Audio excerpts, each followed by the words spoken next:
From my perspective as a procurement auditor, I see the same really costly mistake pop up over and over again.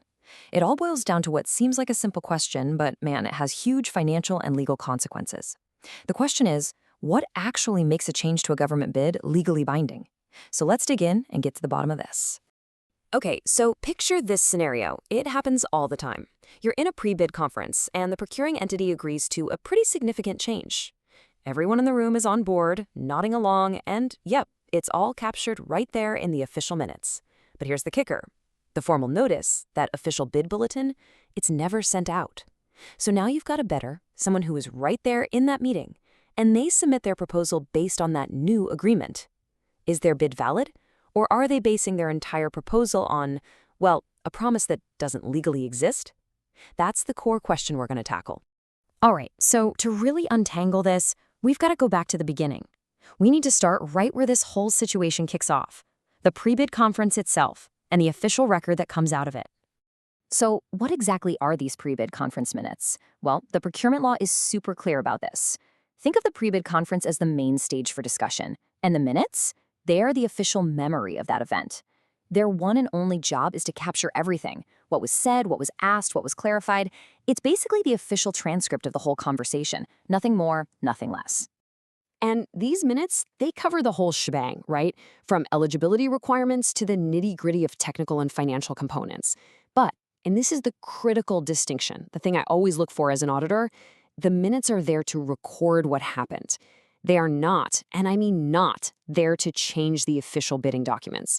That's a line in the sand. Okay, so if the minutes can't change the bid, then what can, right? This brings us to the big one, the one and only tool that the Bids and Awards Committee, the BAC, can legally use to actually alter the terms of a project. And this is it, the Supplemental Bid Bulletin. Now, this is absolutely crucial to understand.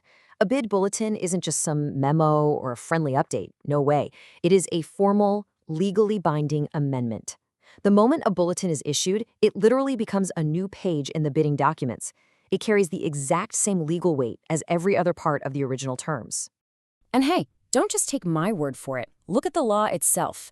This quote gets right to the heart of the matter. The language here is totally unambiguous. See that word, shall? In legal speak, that's not a suggestion, it's a command. It doesn't say may, or it would be nice if. It says, any decision that amends the bid shall be issued this way, period. There is no plan B.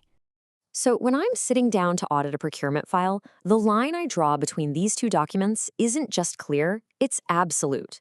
The regulations leave absolutely zero room for interpretation on this. None. Let me be as blunt as I can be here. A discussion, an agreement, a clarification. I don't care how perfectly it's documented in the minutes. On its own, it has exactly zero legal power to amend the bidding documents. If it wasn't formalized in a bid bulletin, then as far as the law is concerned, the original terms stand. End of story. This table really just lays it all out, side by side. You can see the purpose, the legal effect, the authority. They could not be more different. Here's the easiest way to think about it. The minutes tell you what was talked about. The bulletin tells you what the rules are. One is basically a historical record. The other one is the law of that specific bid. So why do we care so much about this distinction? What's the big deal? Well, because when a BAC drops the ball and doesn't issue a bulletin for a change, it's not just some minor paperwork error. Oh no, it kicks off a whole chain reaction of risk that can completely poison the entire procurement process. And look, these aren't just small theoretical risks. We're talking about things that strike right at the heart of what fair government procurement is all about. Right away, your transparency is shot. You've just created an unfair advantage for anyone who happens to be in that room. And you've basically sent out an open invitation for bid protests and disqualifications. From an auditor standpoint, this is a massive, critical failure of internal controls.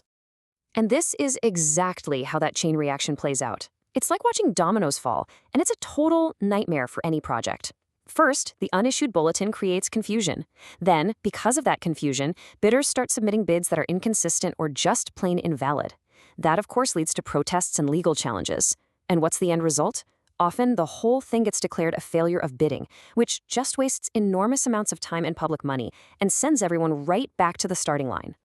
All right, let's wrap this up and boil it all down to the single most important, non-negotiable rule you need to take away from all this. Look, responsibility here is really a two-way street. Bidders, for sure, have a responsibility to be diligent, to ask questions, and to make sure they have all the issued bid bulletins. But, and this is the big but, the ultimate non-delegatable responsibility for making sure that any and all amendments get issued in a formal bid bulletin, that rests squarely on the shoulders of the Bids and Awards Committee. The buck stops with them. So, that brings us back to the question on this slide, which is really our starting question. In government procurement, if something isn't in the bulletin, did it even happen? And the answer, for the sake of fairness, for the sake of transparency, and for the sake of the law, is a simple, resounding no. A verbal agreement, a note in the minutes, it's all just noise. If it wasn't in a formal, properly issued supplemental bid bulletin, it legally, officially did not happen.